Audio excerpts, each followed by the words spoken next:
Look, you wanted the tech news, didn't ya? Well, here it is. Oh, why are you so mad? I'm always mad.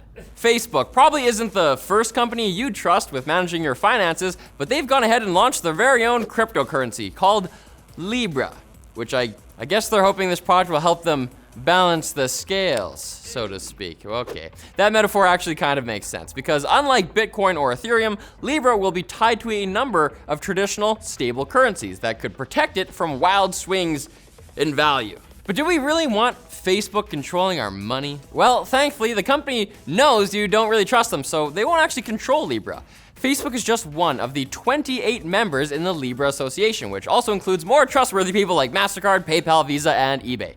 Customers can use Libra through Facebook's Calibra crypto wallet platform, which will be available worldwide, except for regions that aren't very friendly to crypto like India, which is Facebook's biggest market. Whoops. Another hurdle that Facebook will have to face is scrutiny from the US government. Lawmakers have called for the company to halt development of Libra until they can take a closer look at it, and the Senate Banking Committee has already announced a hearing on July 16th to question Facebook about its plans.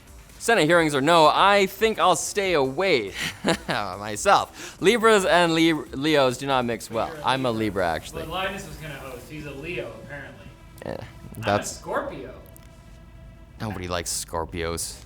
iMessage on Apple devices is a feature-rich, encrypted, modern text messaging extravaganza.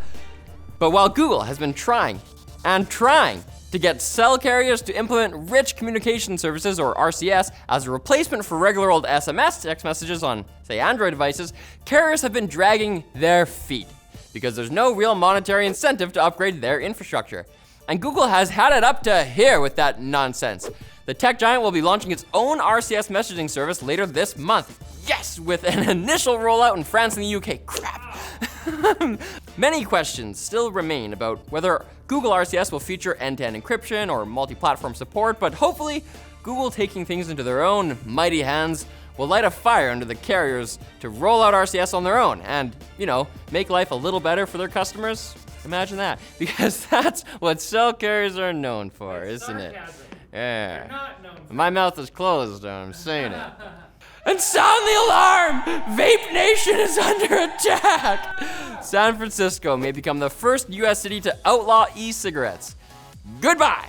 City supervisors voted unanimously, because they're old people, yesterday on a bill that would ban the manufacturing, distribution, and sale of e-cigarettes on city property. The legislation is part of an effort to reduce e-cigarette usage among high schoolers, which the CDC says could be as high as 20%. It's also particularly interesting because Juul, the most popular company in the industry, is headquartered in San Francisco and would have to move their operations if this ban goes into effect. That's amazing. It will reportedly take at least 7 months for any legislation to be enacted, but in the meantime, stay strong, Vape Nation. I would tell you to consider quitting, but you're an adult. Unless you're one of those high schoolers I was talking about before, then yeah, make smart choices for future you. Say no to popcorn lung. Now it's time for Quaker Bakes. Brought to you by Private Internet Access. PIA supports a variety of VPN protocols and types of encryption, allowing you to dial in the exact level of privacy protection that you need. They've got apps for Windows, macOS, Android, iOS, Linux, and Google Chrome, with support for several other platforms coming imminently. You can connect up to 5 devices at the same time, and other features include DNS and IPv6 leak protection and an internet kill switch to block all traffic if the VPN becomes disconnected unexpectedly. Which won't happen because that's PIA, goddammit. Check it out today at the link below. On to the Quaker Bakes. Delicious. Are you a Quaker? I'm a Quaker. EA is not guilty of pushing loot boxes on minors because they're not loot boxes. You see, they're surprise mechanics.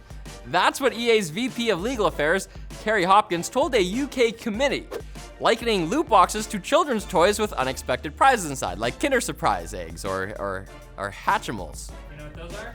No. I'm assuming you put that in there for the Americans who don't have Kinder Surprise anymore? They're like Kinder Surprise.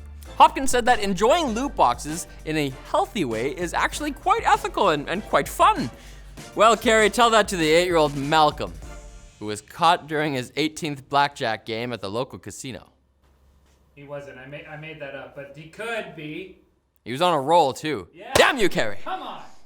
A developer named bylaws, has managed to get Android running on a Nintendo Switch, and quite smoothly, I might add. The modder booted up NVIDIA Shield software and was then able to stream the PC version of Overwatch to their Switch via GeForce Now, although they might have been breaking a few bylaws in the process. Haha! See, I made a pun, Linus. He's not here. Okay. Speaking of Switches, we all might be getting a mini version soon, if leaks from a Chinese retailer are any indication. Device protectors and cases are being listed and promoted online, so keep your eyes peeled for a Switch Mini in the next few months.